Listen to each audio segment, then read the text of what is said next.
If you scroll through someone's Instagram and there's not a single clear photo of their face, no selfies, no tagged pictures, maybe a sunset, a coffee cup, a dog, anything but them, you are not looking at someone who's just private. You are looking at a nervous system that has been trained to disappear. And before you tell yourself that's dramatic, ask yourself something honest. When was the last time you posted a photo of yourself and didn't immediately feel your stomach tighten, waiting to see who would comment, who would screenshot it, who would use it against you later? That flinch is not shyness. That flinch is data. It's your body remembering something your conscious mind has tried very hard to forget. I've sat across from hundreds of people who survived narcissistic parents, narcissistic partners, narcissistic bosses, and there is a pattern so consistent it stops being a coincidence and starts being a diagnosis. The empaths, the deeply feeling ones, the ones who read a room in half a second and adjust themselves to keep the peace, they are the ones who vanish from the visual record of their own lives. Not because they're insecure, not because they don't think they're pretty enough, because somewhere along the way, being seen got confused with being in danger. And that confusion doesn't just go away because you grew up, moved out, or got a new job.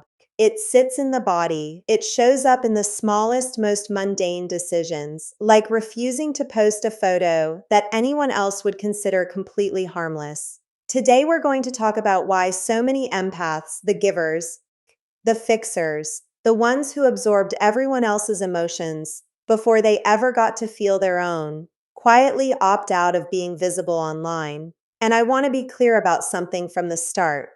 This isn't a personality quirk. This is a survival adaptation, and it was built inside relationships where being noticed came with a price tag.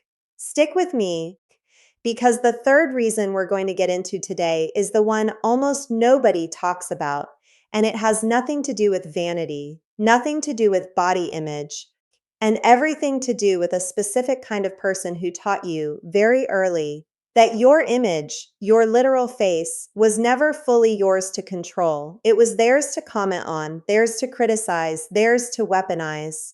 And once someone does that to you, you don't forget it. You just find quieter and quieter ways to protect yourself from it happening again. That's what we're unpacking, not vanity, not insecurity, survival. Let's start with the most obvious layer, because even the obvious layer is deeper than people assume. A lot of empaths grew up, or partnered, with someone who treated their appearance as public property. I want you to sit with that phrase for a second, public property, not something that belonged to you, that you got to decide how to share, when to share, whether to share at all. Something that belonged to whoever was in charge of the room, a narcissistic mother who commented on your weight at the dinner table in front of guests, a narcissistic partner who scrolled through your camera roll and interrogated every photo where you looked too happy without them in it, a narcissistic boss who made comments about how you should smile more in the team photo. Every single one of those moments teaches the exact same lesson, just with different messengers. Your face, your body, your image. It's not neutral, it's evaluated, it's graded. And somewhere along the way, you stopped separating being seen from being judged, because in your experience, they were the same event every single time. So when you grew into an adult with your own social media, your own choice about what to post, you didn't experience that freedom the way other people do. Other people post a photo and think, cute, I look good today. You post a photo and your brain runs an entire risk assessment before your thumb even hits the button. Who's going to say something? Who's going to twist this? Who's going to use this later as evidence in an argument I haven't even had yet? That's not paranoia. That's pattern recognition built by someone who trained you to expect it. And here's the part that really gets me. Every single time I hear it in a session, most empaths don't even consciously connect their camera shyness to the narcissist who raised them or dated them. They think it's just who they are. They think they're naturally private people. But when you dig one layer deeper, you find a very specific memory, a specific comment, a specific moment where a photo of them became a weapon in someone else's hands. Maybe it was a screenshot sent to someone else to mock them. Maybe it was a photo used to prove they were too much or not enough in some argument. Maybe it was simpler and crueler than that. A parent who literally said, "You're not photogenic, don't bother." Whatever the specific memory is, the outcome is identical. The body learned that visibility equals vulnerability, and it built a permanent workaround. And that workaround follows you everywhere, long after the person who caused it is gone. But this is only the surface. The real reason runs so much deeper than "I had a bad experience once." It's about what happens to your entire relationship with being witnessed at all. And that's where things get uncomfortable. Here's where it gets more complicated. Because empaths don't just fear judgment the way an average person might feel a little self conscious before posting a photo. Empaths have spent their entire lives monitoring other people's emotional reactions in real time. That's the actual definition of being an empath, not some soft, mystical idea, but a nervous system that is constantly, involuntarily scanning the room for shifts in mood, tension, disapproval. Now put that nervous system inside a relationship with a narcissist, and you get something specific: hypervigilance that never turns off, even when the narcissist isn't in the room anymore. When you post a photo, you're not just sharing an image, you are opening yourself up to be watched. And if your entire life has trained you that watched means being evaluated, criticized, compared, or used, then posting a photo doesn't feel like self expression. It feels like exposure. It feels like standing in the middle of a room with the lights turned all the way up while everyone studies you for flaws. And here's what almost nobody says out loud. For a lot of empaths, that fear isn't really about strangers on the internet at all. It's about one specific person or one specific type of person whose voice they still hear every time they consider hitting post. You know exactly who I mean if you've lived it. The voice that says, "Who do you think you are?" The voice that says, "You look desperate for attention." The voice that says, "Nobody wants to see that." That voice doesn't belong to your followers.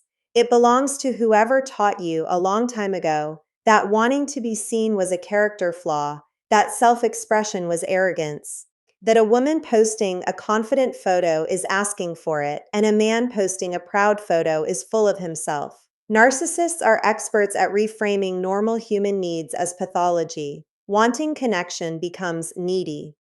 Wanting to be seen becomes attention seeking.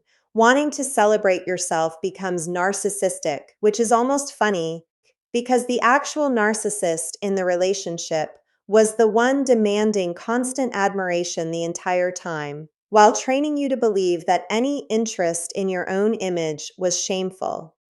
That double standard is not an accident, it's a control mechanism. Because if you believe wanting to be visible is shameful, you will stay small, you will stay quiet, you will stay unseen. And an unseen person is a much easier person to manage because they've already done the narcissist's job for them. They've already silenced themselves. So when you catch yourself hesitating over a photo, ask yourself honestly whose voice is actually running that risk assessment in your head. It's rarely your own, and once you realize that, you start to see how deep this pattern actually goes, because it's not just about photos anymore. It's about your entire relationship with existing out loud. Now let's talk about something that almost never gets said in these conversations, because it sounds counterintuitive at first. For a lot of empaths, staying unseen isn't just about fear. It becomes a form of control they finally get to hold on to after years of having none. Think about what it actually means to grow up or partner with a narcissist. Every boundary you tried to set got violated. Every no got renegotiated until it became a yes. Every private thought, every diary entry, every photo, every choice about your own body and image got scrutinized, criticized, or outright taken from you without your consent. In that kind of environment, you don't get to decide what parts of yourself are public and what parts are private. The narcissist decides for you. So by the time that relationship ends, or by the time you finally build enough distance from that parent, there is one thing you can finally control with total, absolute authority: whether or not your face exists on the internet. And for a nervous system that has been denied autonomy over almost everything else, that control isn't a small thing. It's everything. It's the first boundary that's completely, unquestionably yours, and nobody can talk you out of it, guilt you into it, or punish you for holding it. I want you to think about that for a second because it reframes the entire behavior.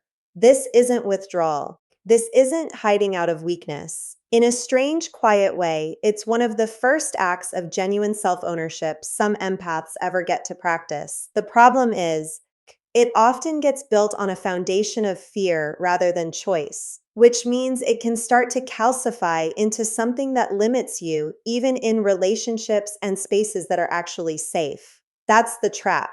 The boundary that once protected you from a narcissist can quietly turn into a wall that keeps out people who never gave you a reason not to trust them. And empaths, because they are so tuned into other people's emotional states, often can't tell the difference in the moment. Their body reacts to a completely safe request, a friend asking for a photo together, a partner wanting a picture for their phone lock screen, with the exact same alarm bells that used to go off around the person who actually hurt them. That's not irrational. That's exactly how trauma responses work. They don't check your calendar to see if the danger is current. They just fire every time, based on old data. So the empath ends up isolating themselves not from narcissists, but from perfectly loving people. And they usually can't explain why, because on paper, nothing bad happened. Nothing bad happened this time. But their nervous system doesn't operate on this time. It operates on every time before this. And that history doesn't erase itself just because the current person is safe. This is where things start to hit closer to home for a lot of you watching, because I guarantee some of you are realizing right now that this isn't just about photos. It's about who you let see you at all. And that pattern shows up in far more places than your camera roll. Let's go somewhere most people avoid because it's uncomfortable, but it's honest. For some empaths, avoiding photos isn't just about protecting themselves from criticism. It's about avoiding the specific gut-level shame of comparison that narcissistic relationships instill so effectively. Narcissists are master comparers. They compare you to an ex. They compare you to a sibling. They compare you to some idealized version of yourself from 10 years ago, back when you were thinner, or more agreeable, or hadn't yet developed the audacity to disagree with them.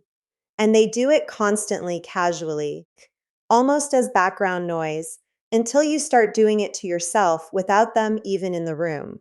So, when an empath who lived through that considers posting a photo, they're not just imagining strangers judging them. They're running an internal comparison reel that the narcissist installed years ago, comparing this photo to some impossible standard, some version of themselves that never existed outside of the narcissist's criticism.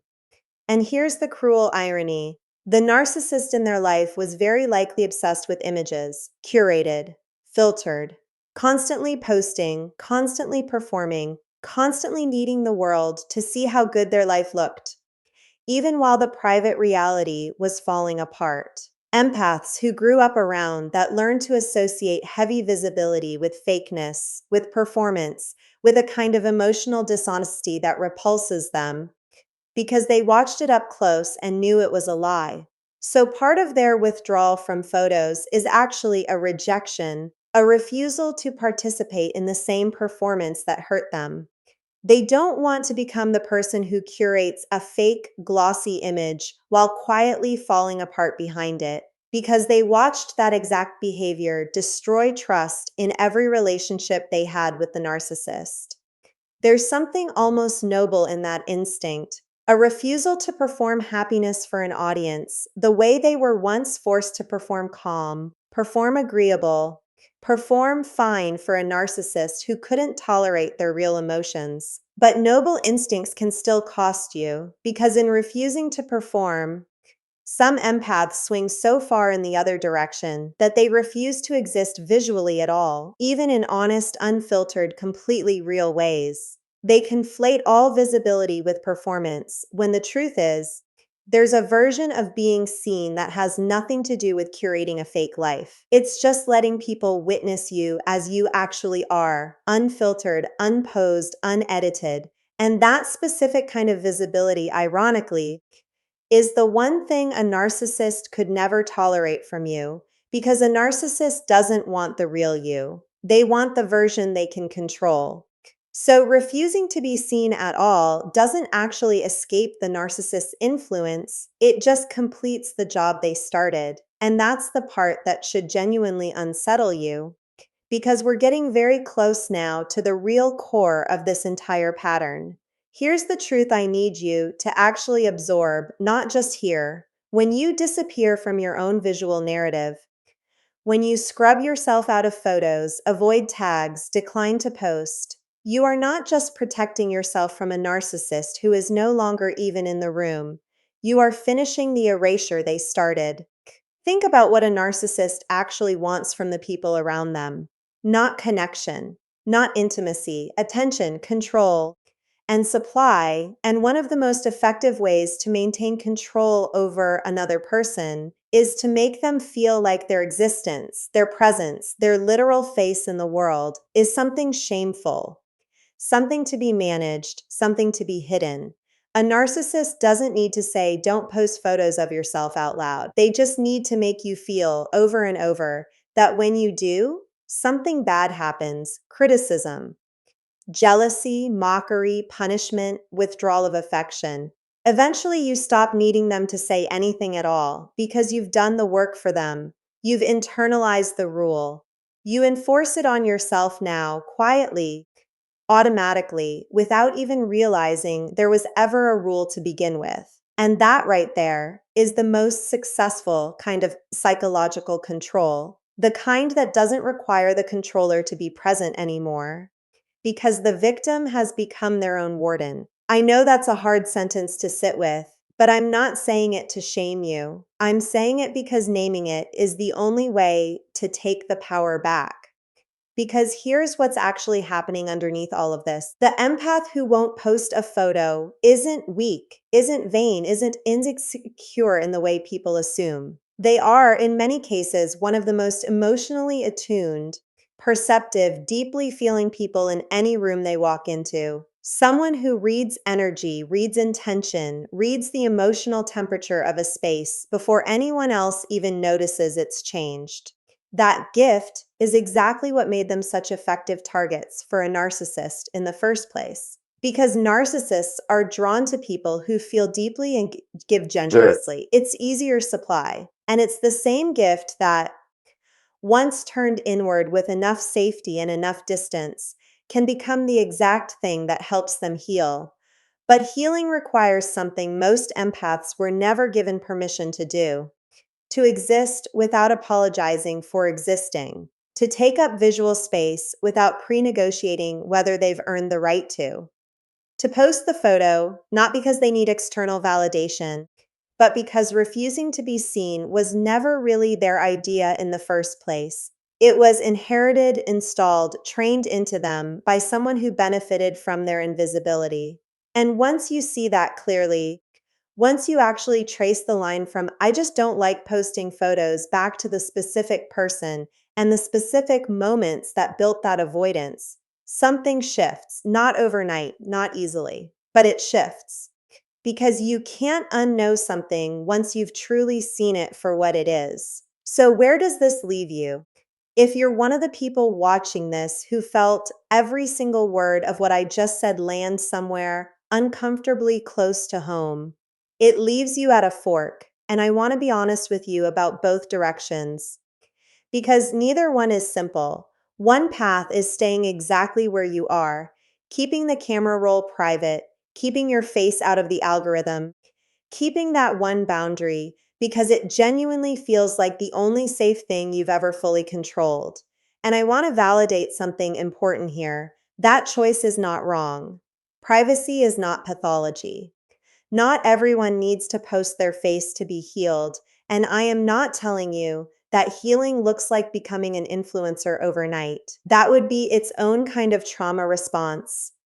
Honestly, swinging from total invisibility to performative overexposure, just trading one form of self erasure for another. But the other path, the one worth genuinely considering, is asking yourself the harder question: is this still protecting me, or is it just the narcissist's voice still running the show from somewhere I can't quite see anymore? Because there's a difference between a boundary you consciously choose and a wound you've never looked at directly. One comes from strength, the other comes from an old fear, wearing the costume of a preference. And most empaths I've worked with genuinely don't know which one they're living in until they slow down and ask. That's the work. Not forcing yourself to post a selfie tomorrow to prove something to anyone. Just getting curious, honestly curious, about whose voice you're actually protecting yourself from when you hesitate, and whether that person still deserves that much power over a choice as small and as human as sharing your own face with the world. Because here's what I want you to sit with until the next part of this conversation. The narcissist who taught you that your image was dangerous, that your visibility was shameful, that being seen made you a target, that person built a prison with no walls, no locks, nothing you could physically point to and say, "This is what's keeping me trapped." Just a quiet, permanent hesitation every time you consider letting the world see you as you actually are. And prisons like that don't announce themselves. They just feel like personality, like preference, like that's just who I am. But it isn't who you are. It's who you were trained to become for someone else's comfort at your own expense. In the next part, we're going to go somewhere even harder: the specific childhood dynamic that creates this exact pattern more than any other, the one almost nobody connects to their adult camera shyness, and why the empaths who struggle with this the most were very often the ones praised the loudest as children for being so mature, so easy, so low maintenance. That praise was not a compliment, it was training. And what it trained you to do next is going to make a lot more sense than you're ready for.